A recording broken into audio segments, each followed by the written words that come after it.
ದೇವರೇ, ನನ್ನ ಕಡೆಗೆ ಲಕ್ಷ್ಯ ಕೊಟ್ಟು ಸದೋತ್ತರವನ್ನು ದಯಪಾಲಿಸು. ಶನಿವಾರ 12 ಏಪ್ರಿಲ್ 2025 ಇಸ್ವಿ. ಈ ದಿನದ ವಾಕ್ಯ ಧ್ಯಾನಕ್ಕಾಗಿ ನಾನು ಆರಿಸಿಕೊಂಡಿರುವಂಥ ವೇದ ಭಾಗವು ಶ್ರೀ ಮತ್ತಾಯನು ಬರೆದ ಸುವಾರ್ತೆ 16ನೇ ಅಧ್ಯಾಯದ 11ನೇ ವಚನ. ನಾನು ರೊಟ್ಟಿಯನ್ನು ಕುರಿತು ಮಾತಾಡಲಿಲ್ಲವೆಂಬುದು ನಿಮಗೆ ತಿಳಿಯದೆ ಇರುವುದು ಹೇಗೆ? ಎಚ್ಚರಿಕೆ, ಫರಿಸಾಯರ ಮತ್ತು ಸದ್ದುಕಾಯರ ಹುಳಿ ಹಿಟ್ಟಿನ ವಿಷಯದಲ್ಲಿ ಜಾಗರೂಕರಾಗಿರ್ರಿ ಅಂದನು ಎಂಬುವಂಥದ್ದೇ. ಕರ್ತನಲ್ಲಿ ಪ್ರೀತಿಯುಳ್ಳ ದೇವ ಜನರೇ, ಶುಭೋದಯ. ಯೇಸು ಕ್ರಿಸ್ತನು ತಾನು ಅನೇಕ ವಿಚಾರಗಳನ್ನು ಬೋಧಿಸುತ್ತಿರುವಂಥ ಸಂದರ್ಭದಲ್ಲಿ ಫರಿಸಾಯರು ಸದ್ದುಕಾಯರು ಪರೀಕ್ಷಿಸಲು ಬಂದರು. ಅವರಿಗೆ ಯೇಸು, ನಿಮಗೆ ಸಿಗುವಂಥದ್ದು ಯೋನನ ಕಾಲದಲ್ಲಿ ಅಥವಾ ಯೋನನಿಗೆ ನಡೆದಂಥ ಆ ಸೂಚಕ ಕಾರ್ಯವೇ ಎಂಬುದಾಗಿ ಹೇಳಿದನು.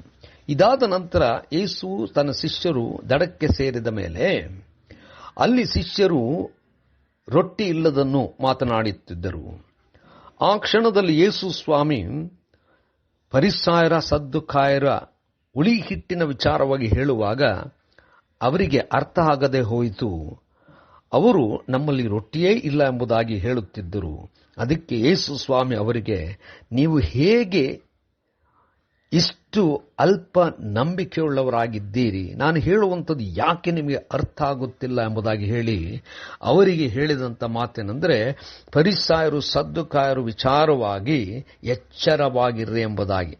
ಕರ್ತನಲ್ಲಿ ಪ್ರಿಯರೇ, ಫರಿಸಾಯರು ಸದ್ದುಕಾಯರು ಯೇಸುವಿನ ಬಗ್ಗೆ ಅಷ್ಟೆಲ್ಲ ಓದಿದ್ದರೂ ತಿಳಿಯದೆ ಹೋದರು. ಅಷ್ಟು ಮಾತ್ರವಲ್ಲ, ಅವರು ಬೇರೊಬ್ಬರಿಗೂ ಕೂಡ ಯೇಸುವಿನ ವಿಚಾರ ತಾನು ಮೆಸ್ಸಿಯನಲ್ಲ ಎಂಬಂಥ ವಿಚಾರವನ್ನು ಹೇಳುತ್ತಾ ಹೋಗುತ್ತಿದ್ದರು.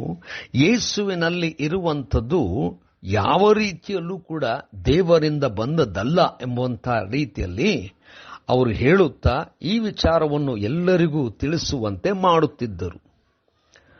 ಇವರ ಪ್ರಶ್ನೆಗಳು, ಇವರ ಎಲ್ಲ ರೀತಿಯಾದಂಥ ಕುಯುಕ್ತಿಗಳು ಯೇಸುವಿನ ವಿರುದ್ಧವಾಗಿತ್ತು. ಯೇಸುವನ್ನು ಅವರು ಮೆಸ್ಸಿಯನೆಂಬುದಾಗಿ ಸ್ವೀಕರಿಸಲಿಲ್ಲ. ಈ ನಂಬಿಕೆ, ಈ ತತ್ವಬೋಧನೆ, ಇವುಗಳಿಂದ ಎಚ್ಚರವಾಗಿರ್ರಿ ಎಂಬುದಾಗಿ ಯೇಸು ಸ್ವಾಮಿ ಶಿಷ್ಯರಿಗೆ ತಿಳಿಸುತ್ತಿದ್ದನು. ಕರ್ತನಲ್ಲಿ ಪ್ರಿಯರೇ, ಈ ಹೊತ್ತು ಕೂಡ ಅನೇಕರು ಅನೇಕ ವಿಚಾರಗಳನ್ನು ಹೇಳಿ ವೈಜ್ಞಾನಿಕವಾಗಿ ಅಥವಾ ಬೇರೆ ಬೇರೆ ರೀತಿಯಲ್ಲಿ ಯೇಸುವಿನ ಕುರಿತು ನಮಗೆ ತಪ್ಪಾದಂಥ ವಿಚಾರಗಳು ತಿಳಿಸುವಂಥದ್ದು, ಹೇಳುವಂಥದ್ದು ಈಗಲೂ ಇರುವಂಥ ವಿಚಾರವೇ. ಆದರೆ ಇವೆಲ್ಲವುದಕ್ಕೂ ಎಚ್ಚರವಾಗಿದ್ದು ಯೇಸುವನ್ನು ನಂಬುತ್ತಾ ಯೇಸುವಿನ ವಾಕ್ಯವನ್ನು ಅರಿತುಕೊಳ್ಳುತ್ತಾ ನಾವು ನಡೆಯುವುದಾದರೆ ಕ್ರಿಸ್ತನೇ ನಮ್ಮನ್ನು ರಕ್ಷಿಸುವಂಥವನಾಗಿದ್ದಾನೆ. ನಂಬೋಣ. ಕರ್ತನೇ ದಯಮಯ ಸ್ವಾಮಿ, ಕೃಪೆಯಿಂದ ನಮ್ಮನ್ನು ನಡೆಸಿದ್ದಿ, ನಮ್ಮ ನಂಬಿಕೆಯನ್ನು ದೃಢಪಡಿಸು. ಯೇಸುವಿನ ನಾಮದಲ್ಲಿ ಪ್ರಾರ್ಥನೆ ಬೇಡಿದೆವು ತಂದೆಯೇ, ಆಮೆನ್.